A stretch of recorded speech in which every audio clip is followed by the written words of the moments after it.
Au fait, comment ça marche, l'hypnose? Et est-elle capable de modifier l'ADN? D'après une étude russe par le groupe de recherche de Gurdjieff, il confirme qu'en utilisant les mots et les fréquences choisies, elle indique que l'hypnose pourrait avoir un effet vraiment efficace. Alors que nous savons déjà qu'elle est bien utile en thérapie et en intervention chirurgicale.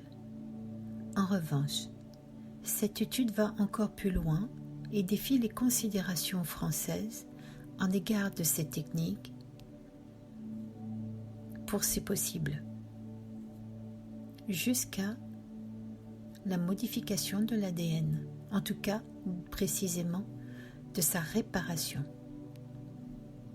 Il a été prouvé par les neurosciences qu'une zone spécifique est toujours en activité, en état d'hypnose, et qu'en réalité, si vous croyez dormir ou ne pas être conscient en hypnose, eh bien vous vous trompez de A à Z. En revanche, l'activité cérébrale est bien différente d'un état quotidien lorsque nous vivons par exemple au travail ou dans les moments de tous les jours. Même si nous sommes en état d'hypnose à certains moments de notre journée sans le savoir. Par exemple, le train, les transports en commun, en lisant, en ayant le regard dans le vague. Mais le cerveau en état d'hypnose est particulièrement actif et c'est grâce à cela que le cerveau change. La seule chose qui change, c'est un petit peu comme si cette partie de nous qui voulait tout maîtriser, notre mental, était détournée dans une autre direction. Maintenant, retournons à notre sujet. Je vais faire très court tout de même car je ne pense pas que vous sortir une étude complète va vous intéresser et il y a de fortes chances que je vous perde en cours de route. Donc, on va faciliter les choses. Les maîtres, les chamans, les êtres avancés, bouddhistes, maîtres avancés conscients, savaient cela sans pouvoir le prouver et le démontrer, puisque pour eux, il n'y avait aucune nécessité à prouver quoi que ce soit, ni à le démontrer. Je vais vous donner un exemple. Vous êtes petit, on va dire entre 2 et 5 ans. Il y a un feu de cheminée quelque part dans la pièce où vous vous sentez très agréablement installé. Ou, selon le pays où vous m'écoutez, il fait très chaud dehors et dans la pièce où vous êtes, il y fait frais, juste ce qu'il faut.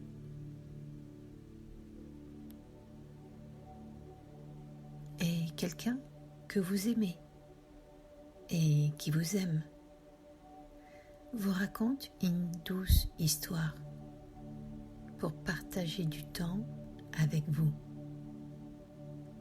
Vous êtes en sécurité, vous vous sentez en sécurité avec cette personne. L'enfant que vous étiez a des chances de tout de suite apprécier ce moment.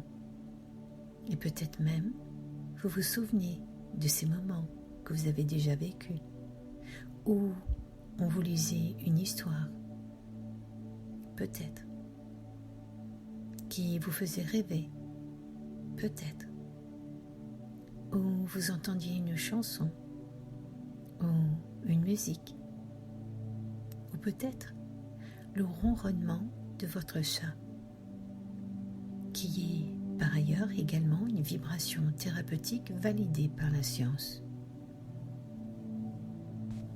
Pendant que je vous racontais cela, avez-vous senti votre cerveau s'apaiser?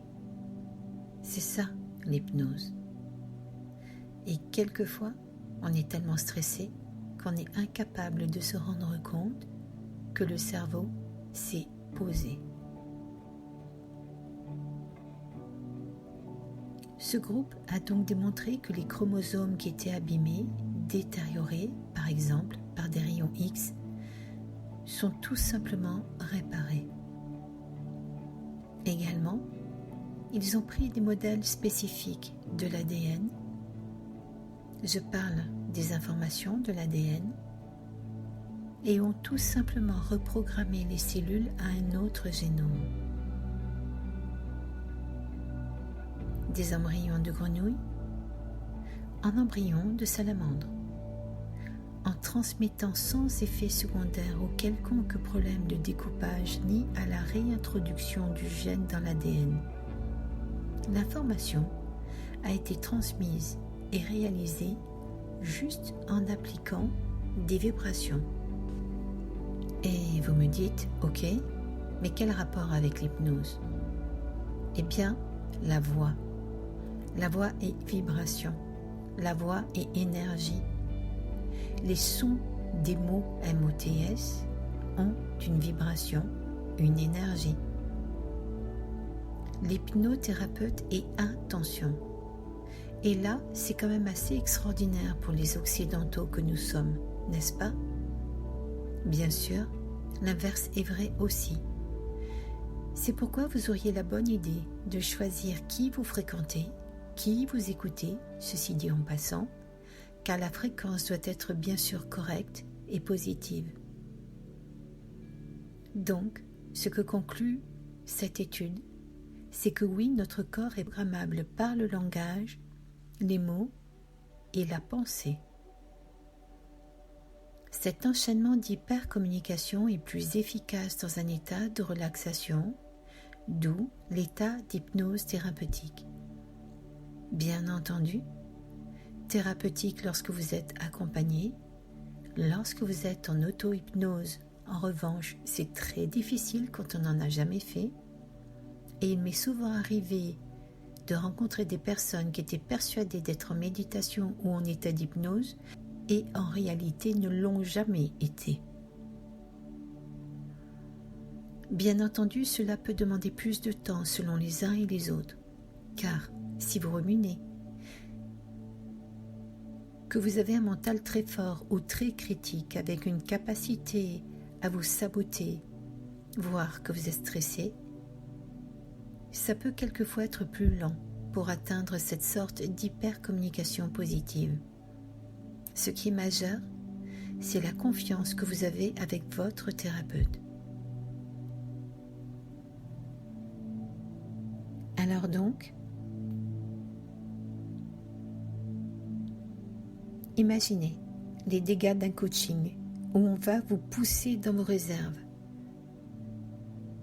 en vous stressant ou en vous poussant dans vos retranchements. C'est tout simplement violent et insupportable.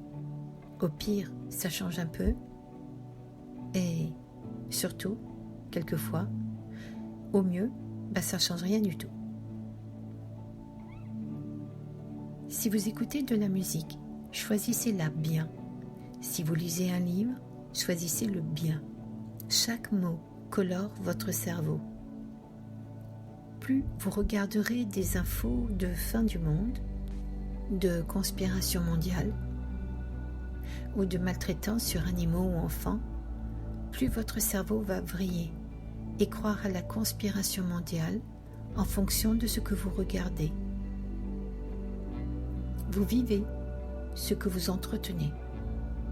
Vous voilà informé. Après, vous savez comment ça se passe chez moi. Vous êtes libre et c'est à vous de voir. Je vous remercie. À bientôt. S'il vous plaît, prenez bien soin de vous. Au revoir.